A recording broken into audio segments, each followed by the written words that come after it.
WNBA finals. And so I'll leave it there. I mean, I'm just obviously disheartened. I'm a human too. I have a family. I have 2 kids who are devastated by these comments. And so all I'll say is just, it's obviously been a tough week. For the first time in its 27-year existence, the Women's National Basketball Association is facing perhaps the most critical challenge it has ever encountered. After decades of steady growth reaching a pinnacle in the breakthrough 2024 season, with record-breaking attendance, unprecedented media coverage, and highly profitable new TV deals, the league now confronts an unexpected existential threat.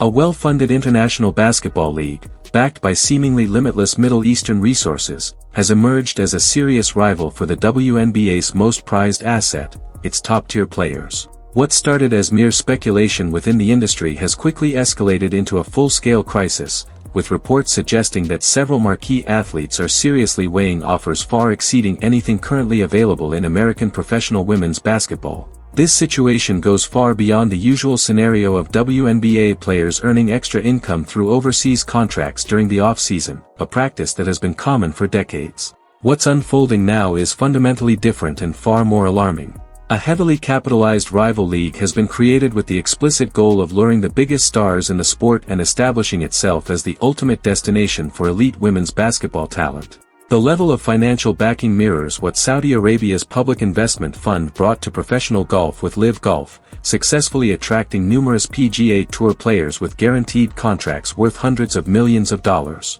That same aggressive approach is now being directed at women's basketball, leaving the WNBA seemingly unprepared to respond effectively. To truly grasp the seriousness of this situation, it's important to recognize the massive gap between WNBA's salaries and the offers reportedly coming from this new international rival. Under the current WNBA collective bargaining agreement, which remains in effect through 2027, the top salary for a player is roughly $250,000 per year, while a rookie earns a minimum of about $76,000.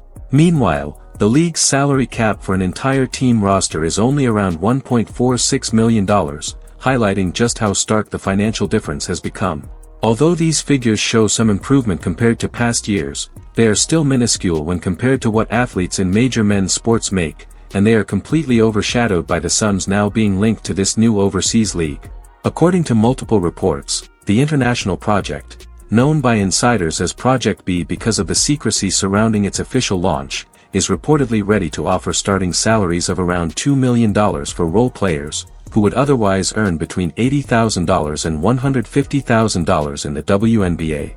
For star athletes, the potential earnings are nearly unimaginable under the current WNBA pay structure. For mid-tier stars, annual salaries could potentially range from $5 million to $10 million, while the league's biggest names are reportedly being offered deals that could surpass $100 million in guaranteed money over multi-year contracts.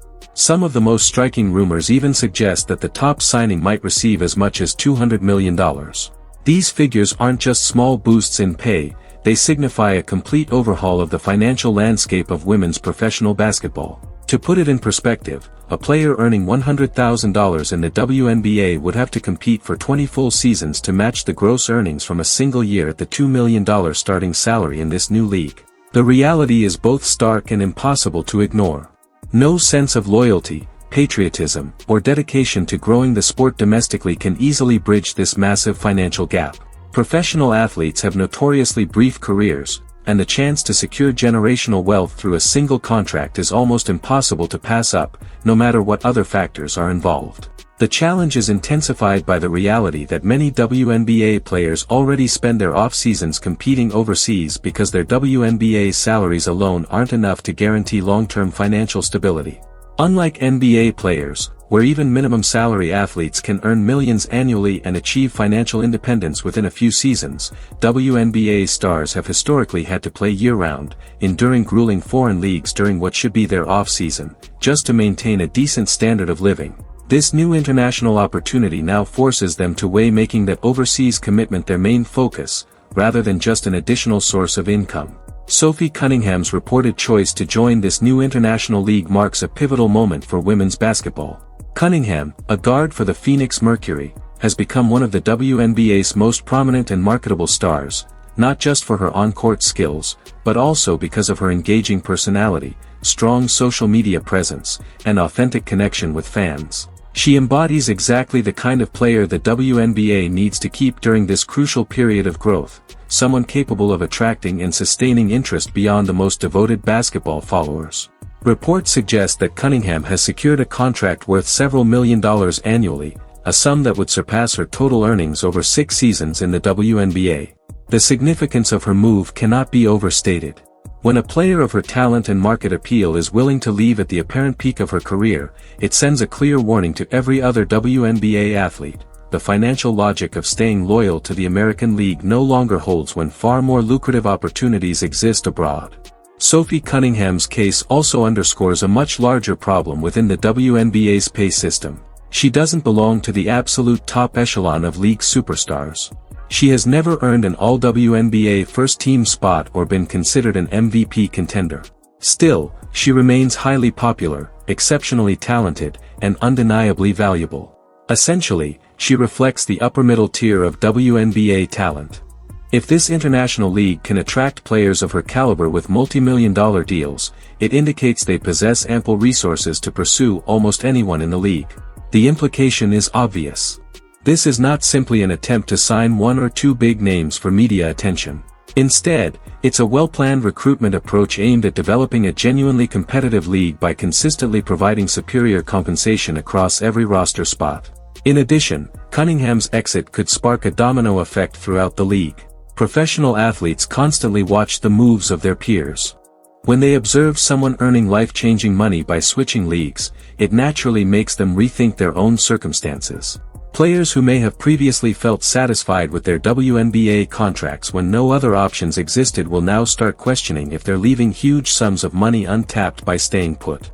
The dynamics of this situation heavily benefit the International League. Once a handful of notable players make the leap, others will feel both increasingly encouraged and subtly pressured to follow suit. Should Sophie Cunningham's exit prove troublesome for the WNBA, losing Caitlin Clark would be an absolute disaster. Clark, who just finished her rookie season with the Indiana Fever, stands as arguably the most influential figure in women's basketball today. Her final college season at the University of Iowa drew television ratings that matched or even surpassed some NBA playoff games. She generated unprecedented mainstream attention for women's college basketball, and her transition to the WNBA sparked a similar wave of interest at the professional level. Attendance at Fever home games, as well as at arenas when the team traveled, reached record-breaking numbers. Games featuring Clark consistently broke television rating records. She quickly became the player that even casual sports fans tuned in to watch, and her presence in the league was widely regarded as a cornerstone for the WNBA's efforts to expand its momentum and reach a much larger audience. Now, according to multiple reports from basketball insiders and international sports media, Clark has reportedly been offered a contract by a new Middle Eastern-backed league that could range anywhere from $50 million to $200 million in guaranteed compensation. The reported range of figures likely reflects that negotiations are still ongoing and many details remain uncertain. Even the most conservative estimates, however, represent an amount that would be virtually impossible for the WNBA to match under any realistic circumstances. Clark's current rookie contract in the WNBA pays her around $76,000 per year. Even after she becomes eligible for a maximum contract in a few seasons, her earnings would be roughly $250,000 annually. To reach $50 million solely through WNBA's salary would require an unimaginable 200 years of playing at the top salary tier. The financial disparity is so extreme that it almost defies any rational comparison. From a purely economic perspective, accepting such an offer would be one of the clearest choices any professional athlete could face. The difference between what she could earn in the WNBA versus the reported overseas offer isn't simply a case of one option being slightly better than the other. It's the contrast between securing generational wealth capable of supporting her family for decades and earning a comfortable but relatively modest professional salary.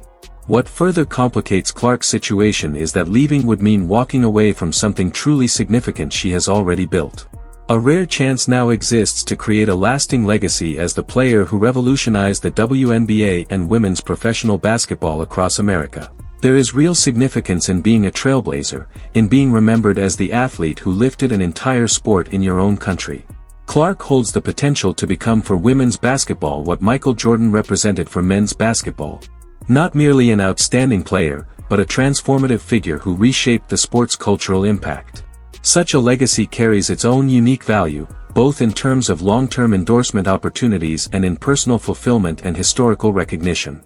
Yet, asking a 22-year-old athlete to forego potentially hundreds of millions of dollars for the sake of legacy and loyalty to a league that compensates her far below her true market worth is an immense expectation. Decisions like this are often easy for outsiders to comment on, yet incredibly challenging for the person actually confronting them. The WNBA and its supporters can appeal to Clark's sense of responsibility toward the sport, her drive to inspire young American girls, and her deep connection with her home country. However, these intangible rewards must be carefully weighed against the very real and concrete considerations of financial stability, not only for herself but also for her entire extended family for generations to come. Cathy Engelbert, as commissioner, now faces an increasingly difficult and delicate position as this situation continues to unfold. Engelbert, who assumed the role of WNBA commissioner in 2019 after an impressive career in business, including her time as CEO of Deloitte, inherited a league that was stable yet still struggling to achieve substantial growth. During her tenure, she has overseen several notable achievements, such as securing new television deals with major networks, attracting greater investment from team owners, and enhancing travel and working conditions for the players. The 2024 season, largely energized by Clark's arrival along with other highly skilled rookies, became one of the most visible and widely celebrated moments in the league's history. Yet, Engelbert has also faced increasing scrutiny from players, media, and fans throughout the year. The concerns raised have been numerous and deeply significant. Several players, including stars such as Nafa Collier of the Minnesota Lynx, have openly criticized the league's leadership for what they see as insufficient action on critical player safety issues.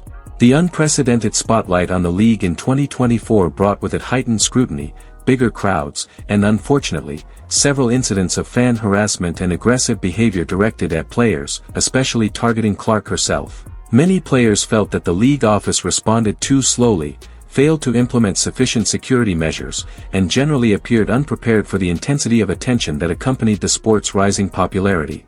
Beyond safety concerns, players have voiced growing frustration over what they perceive as the commissioner's disconnect from the everyday realities and challenges of life in the WNBA. Engelbert's defended salary system, which he claims mirrors the league's current financial model and revenue streams, has increasingly frustrated players as they witness huge amounts of money pouring in from television contracts, sponsorship agreements, and ticket sales, yet see only tiny rises in their own pay. The claim that the league must expand before player wages can meaningfully grow feels hollow to athletes who believe they are the ones driving that growth without receiving a fair share of the rewards. Engelbert's approach to handling controversies this season, particularly her answers regarding the league's racial issues and fan behavior, has drawn significant criticism.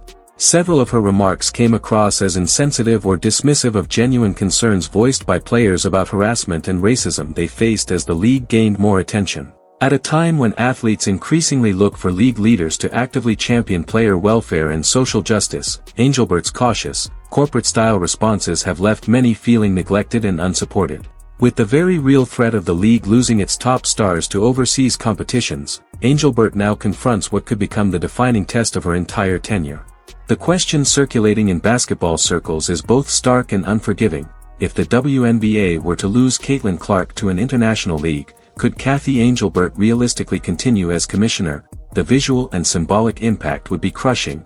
The league's most influential player departing during a period meant to showcase triumph and growth would be widely perceived as a glaring leadership failure. Speculation about Engelbert potentially stepping down or being removed has grown sharply in recent weeks. Insiders close to the league's board indicate that emergency meetings have already taken place to address the crisis and explore possible solutions. Some team owners, who invested heavily in their franchises expecting ongoing growth, are reportedly furious that the league was caught unprepared for this kind of international competition. Others are openly questioning whether the current leadership possesses the vision and ingenuity required to handle the rapidly evolving landscape of women's professional basketball. The difficulty for Engelbert, or any commissioner in this scenario, is that the WNBA's core economic framework makes it nearly impossible to rival a league supported by virtually unlimited sovereign wealth. The WNBA functions within the financial limits of a still developing women's sports market in the US. The league has not yet reached profitability on its own, relying heavily on continued support from the NBA. While revenue from ticket sales, TV deals, and sponsorships has been steadily growing, it still pales in comparison to established men's leagues. The notion that the WNBA could suddenly offer 8-figure salaries to its top stars is simply unrealistic under the current business model. This places league leadership in an almost impossible position. Angelbert cannot magically generate the massive revenue required to compete with money from sources like Saudi oil, yet she is likely to be blamed if players leave for far more lucrative opportunities. This clearly represents a situation where teams are being unfairly set up for failure, often blamed for issues that might not have any viable solution within the current financial limits of the league. Whether that seems just or not could be considered irrelevant. In the world of professional sports, commissioners are ultimately measured by outcomes, and allowing the league's top stars to leave for a rival would always be seen as an unacceptable result, no matter the surrounding circumstances. To fully grasp the challenges the WNBA is confronting, it's important to see that this scenario reflects a much broader trend of Saudi Arabian investment in international sports ventures. In recent years, Saudi Arabia has become one of the most active and heavily funded forces in the global sports arena, leveraging its vast sovereign wealth to purchase or develop properties across a variety of sports. The most notable example, and the one offering the clearest insight into what could be unfolding in women's basketball, is Live. Introduced in 2022 with strong support from Saudi Arabia's public investment fund, Live Golf immediately positioned itself as a direct rival to the PGA Tour, offering guaranteed contracts totaling hundreds of millions of dollars to elite golfers. Top players such as Phil Mickelson, Dustin Johnson, Brooks Koepka, and others made the switch from the PGA Tour to LIV Golf, despite facing heavy criticism and the social stigma linked to Saudi Arabia's human rights record. The financial rewards proved far too enticing to pass up, with Mickelson reportedly securing a deal valued at $200 million and Johnson's contract estimated around $125 million. At first, the PGA Tour strongly resisted Live Golf's emergence, even going so far as to suspend players who decided to join the new league.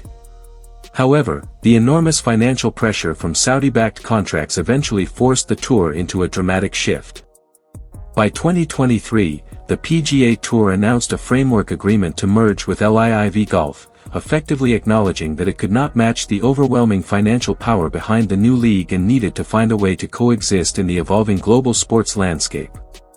While the precise terms of the merger are still under negotiation and subject to regulatory review, this unprecedented move highlights how traditional leagues must adapt or risk being left behind. For fans and aspiring athletes alike, this is a crucial moment to pay attention, follow the developments closely, and engage in the conversation about the future of sports worldwide.